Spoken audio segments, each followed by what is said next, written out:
ہمارا channel subscribe کیجیے تاکہ آپ ہماری ہر آنے والی ویڈیو سے باخبر رہ سکیں۔ حضرت ابن عمر رضی اللہ تعالیٰ عنہ سے سوال کہ نماز قصر قرآن میں نہیں۔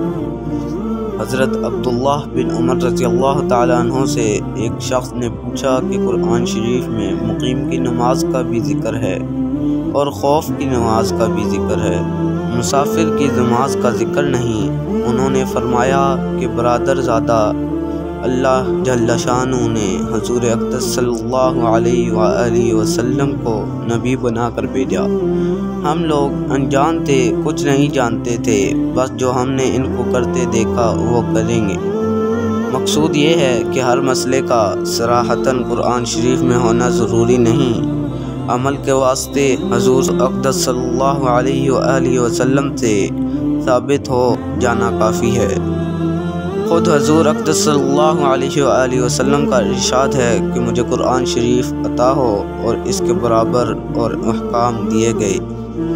عنقریب وہ زمانہ آنے والا ہے کہ پیٹ بھرے لوگ اپنے گدوں پر بیٹھ کر کہیں گے کہ بس قرآن شریف کو مضبوط پکڑ لو، جو اس میں احکام ہیں ان پر عمل کرو۔ پیٹ بھرے سے مراد یہ ہے کہ اس قسم کے فاسد خیال دولت کے نشے سے ہی پیدا ہوتے ہیں۔